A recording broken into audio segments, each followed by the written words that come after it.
Just before I walked down the aisle, my father slipped me a note. Fake a fall, now. I stumbled on purpose, stopping the wedding. When the ambulance arrived, what he said next shocked me. I stood at the altar in my custom Tom Ford tuxedo, watching Vanessa walk toward me in her $42,000 Vera Wang dress. She looked perfect, like always, blonde hair cascading in those loose waves that photographers loved. That smile, the one that made venture capitalists pull out their checkbooks, the one that had made me fall in love 2 years ago at a tech conference in Austin. 300 guests stood as the string quartet played Pachelbel's Canon. The ceremony was being live-streamed to my company's social media, 84,000 people watching in real time. We were Silicon Valley's power couple, the startup founder and the marketing genius. Forbes had done a profile on us 3 months ago, the 200 million love story. My father stood beside me as best man. Strange choice, people had said. Usually, you pick your college roommate or your business partner. But Dad had insisted, said he wouldn't miss this moment for anything. Vanessa reached the halfway point. The music swelled. Sunlight streamed through the stained glass windows of the historic church we'd paid $15,000 to rent. Then Dad leaned close. His hand brushed mine. Something crinkled between our palms. A folded piece of paper. Read it, he whispered. His voice was tight, urgent. Right now. I unfolded the paper. 5 words in his handwriting. Fake a fall. Right now. I looked at him. His face was stone, but his eyes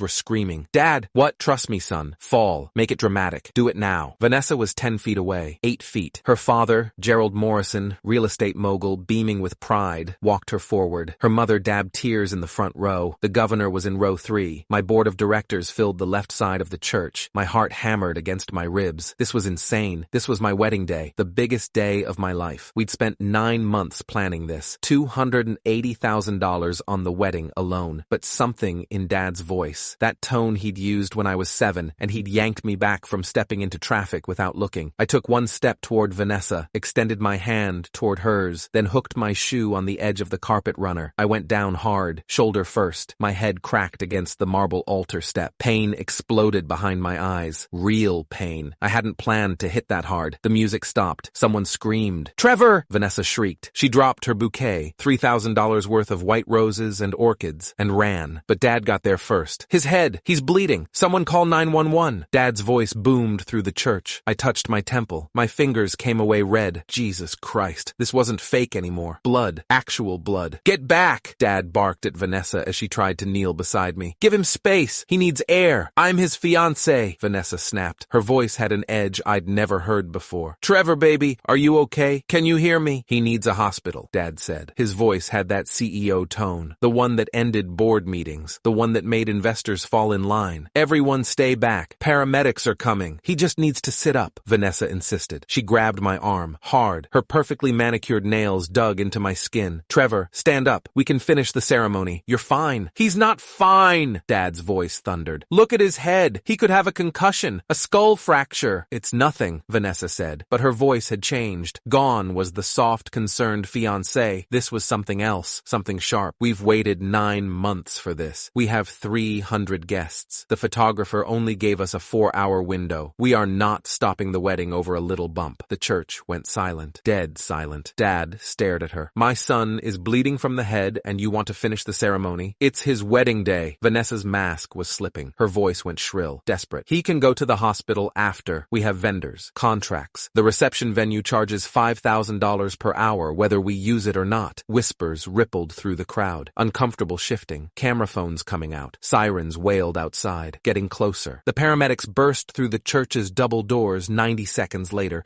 2 of them, a woman in her 40s, a man maybe 30. They had a gurney, medical bags. They moved fast. What happened? The woman asked. Her name tag said J. Martinez. He fell, Dad said. Hit his head on the marble step. He's bleeding. Possible concussion. Martinez knelt beside me, checked my pupils, my pulse, the wound on my temple. We need to transport him, she said. Head injuries are serious. Sir, can you tell me your name? Trevor. Trevor Hawkins. Good. Trevor, we're going to take you to Pacific Medical Center. Get you checked out, okay? They loaded me onto the gurney, started wheeling me toward the doors. I'll ride with him, Vanessa declared. She was following us, her dress trailing, her mother trying to hold her back. No, Dad blocked her path. His 6'2" frame filled the doorway. Next of kin only. I'm about to be next of kin, Vanessa shouted. Her face was red, twisted, nothing like the woman I'd proposed to. I'm his wife, but you're not. Not yet. Dad climbed into the ambulance beside me. You stay here. Handle the guests. Explain what happened. You can't do this! Vanessa's voice turned vicious, wild. Trevor, Trevor, tell him I'm coming with you. The doors slammed. The lock clicked. The ambulance pulled away. Sirens screaming. I'm Trevor Hawkins, 36 years old, founder and CEO of Streamline Analytics, a data optimization platform that had just raised $47 million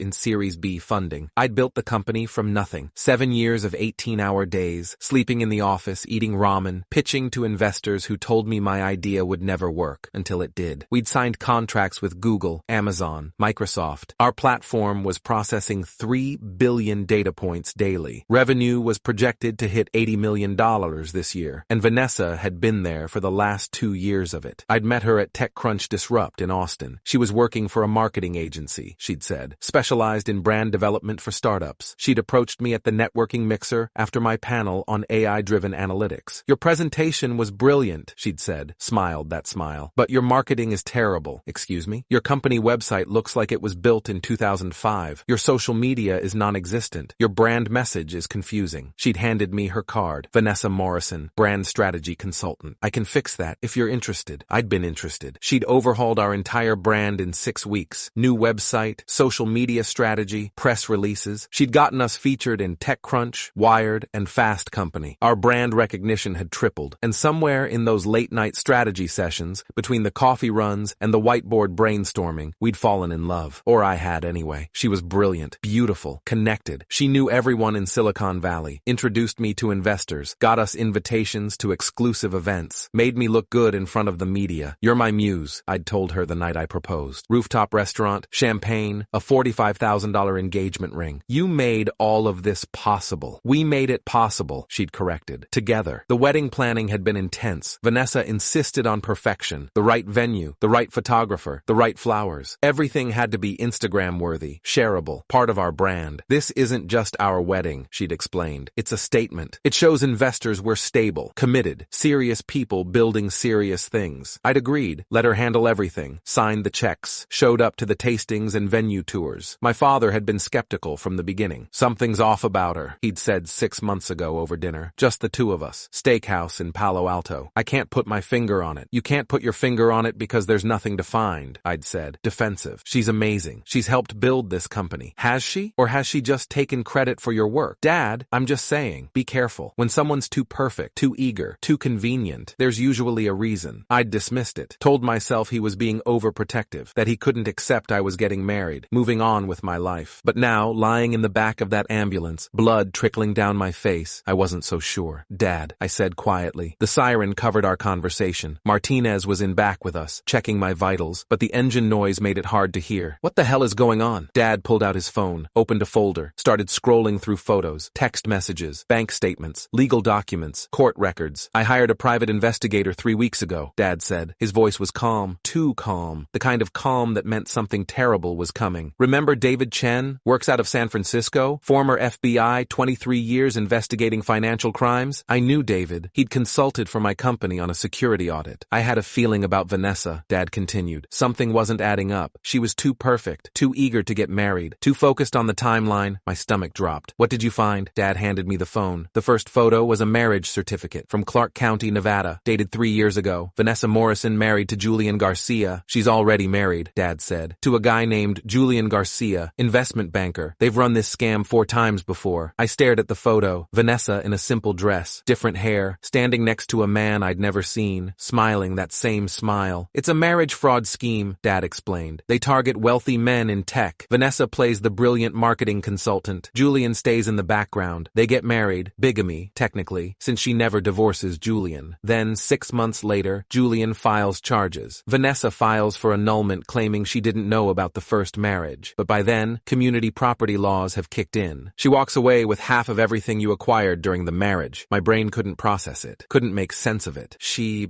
loved me. She loved your Series B funding. Dad's voice was gentle, sad. Look at the next photo. Email chains. Vanessa and Julian, planning everything, discussing asset division, calculating my net worth, laughing about the mark falling for the fake pregnancy scare 2 months ago that had turned out to be nothing. He actually cried when I told him about the miscarriage, Vanessa had written. This is going to be our easiest target yet. The paramedic looked over. Sir, your heart rate just spiked. Are you okay? I'm fine, I whispered, but I wasn't. My hands were shaking. My vision kept going gray. The other victims, Dad said. David track them down. Software engineer in Seattle lost $2.3 million. Cryptocurrency founder in Austin, $4.7 million. Biotech CEO in San Diego. His company went bankrupt during the divorce. He lost everything. More photos, more evidence. Hotel receipts showing Vanessa and Julian meeting regularly. Bank records showing money being funneled into offshore accounts. Text messages discussing the wedding timeline. Push for summer, Julian had written. The longer he waits, the more suspicious he gets. We need that marriage certificate. I'm trying, Vanessa had replied. He wanted to wait until Q3 because of the product launch. I convinced him June was better. Julian was in the church today, Dad said. Row 14. Dark suit, beard, wire rim glasses. He was recording everything on his phone. They need video proof of the ceremony for their lawsuit. I felt like I was going to vomit.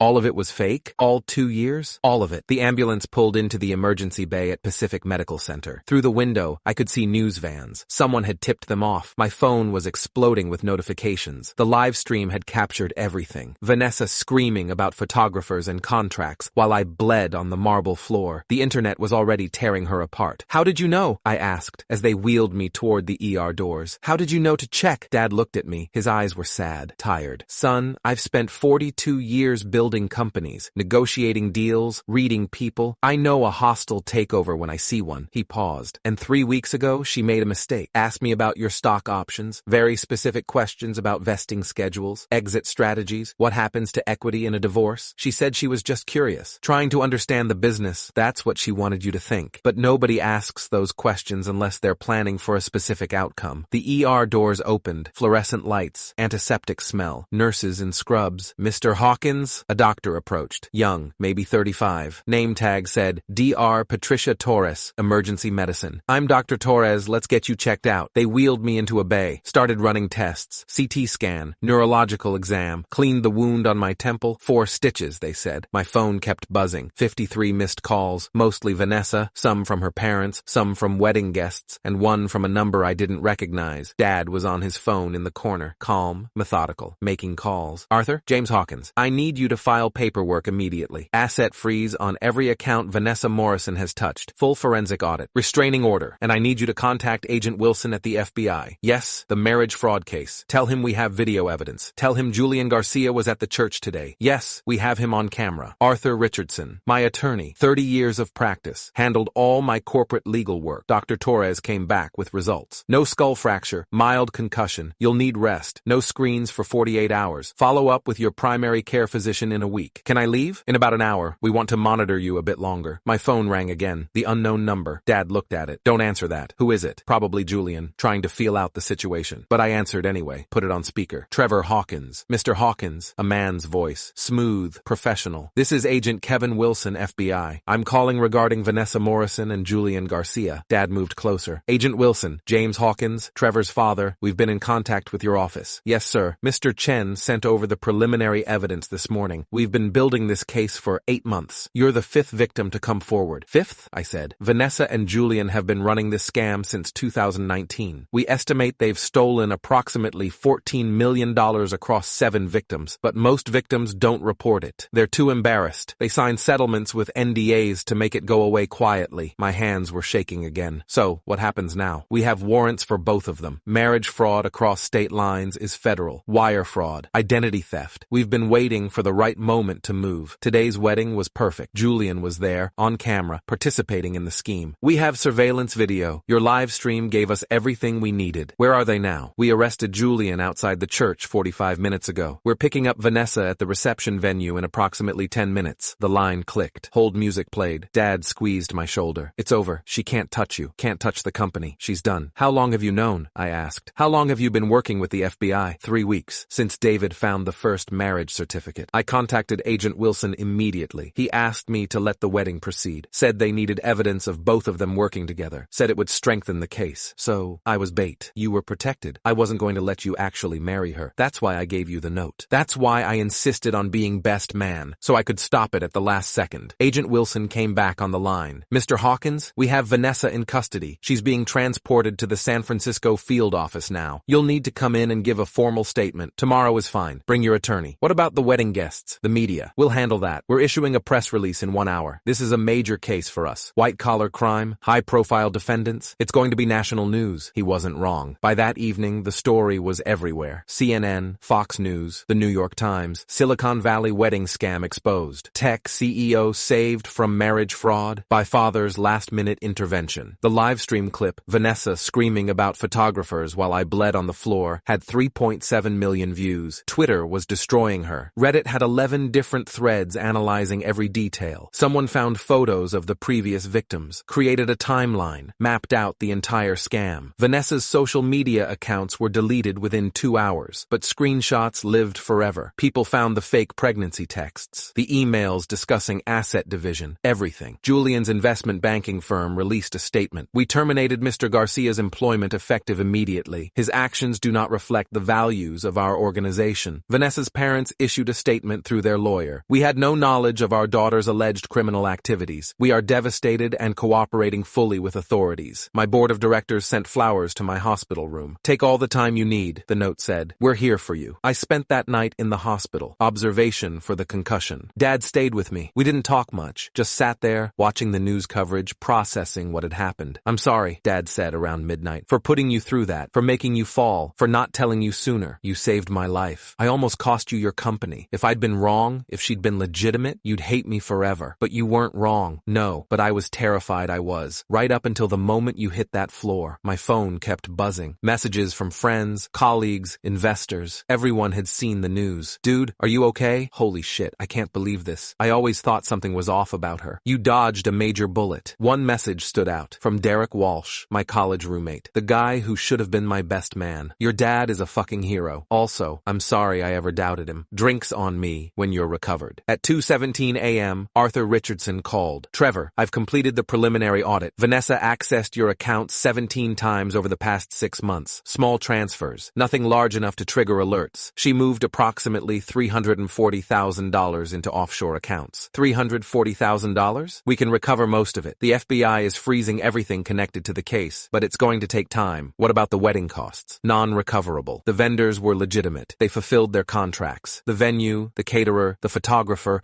all paid. You're out approximately $280,000 on the wedding itself. It didn't matter. Not really. Not compared to what I could have lost. The formal FBI interview happened 3 days later. Arthur came with me. We spent 4 hours going through everything. Timeline, financial records, text messages, emails. Agent Wilson was mid-40s, former prosecutor. He'd been tracking marriage fraud cases for 12 years. Vanessa and Julian are looking at 15 to 20 years, he said. Federal sentences, no parole. This was sophisticated, organized. They planned everything down to the last detail. Except they didn't plan on my father, I said. No, they underestimated him. That's what ultimately brought them down. What about the other victims? We're contacting all of them, offering them the chance to testify. Most will probably accept deals. They'll get some restitution, avoid the publicity. But this case, it's going to trial. We want to make an example. The trial was set for 8 months later. Federal court, San Francisco. I testified for 6 hours. Told the jury everything. The relationship, the proposal, the wedding planning, the note from my father, the fall, the ambulance, the revelation. The jury deliberated for 4 hours. Guilty on all counts. Vanessa Morrison, 18 years federal prison. Julian Garcia, 22 years federal prison. Restitution ordered, $11.4 million to be split among all victims. 6 months after the trial, I'm sitting in my office. The company is doing better than ever. We just closed our Series C. $120 million valuation hit $800 million.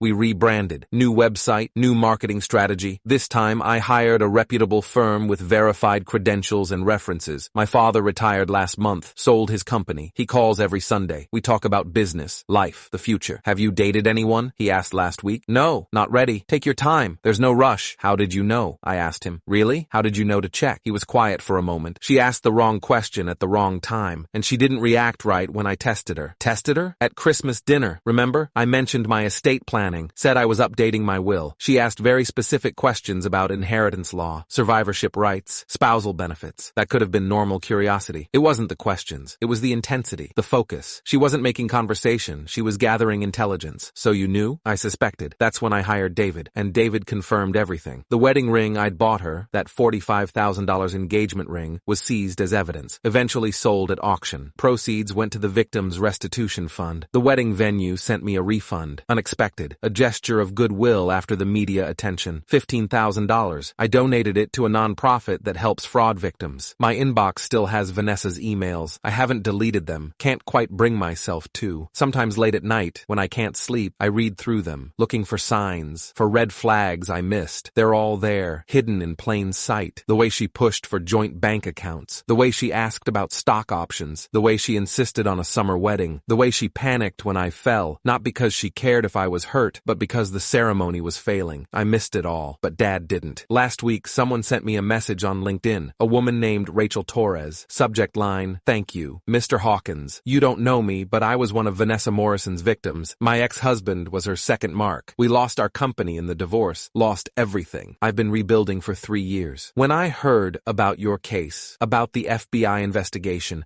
about your father stopping the wedding, I cried because someone finally fought back. Someone finally exposed them. Thank you for testifying. Thank you for going public. Thank you for making sure they couldn't do this to anyone else. You saved countless future victims." Rachel. I read that message 5 times, printed it, put it on my office wall, because that's what matters. Not the money I lost, not the embarrassment, not the fact that I fell for a con artist. What matters is that she's in prison, that Julian's in prison, that they can't destroy anyone else's life. My father saw through her when I couldn't. He handed me a note that said 5 words, "Fake a fall, right now." And those 5 words saved everything. The wedding that never happened. The marriage that would have destroyed me. The scam that ended with justice instead of ruin. People ask me if I'm angry, if I hate Vanessa for what she did. I'm not angry, not anymore. I'm grateful, because the fall that stopped my wedding saved my life. And the father who made me stumble caught me before I fell too far to recover.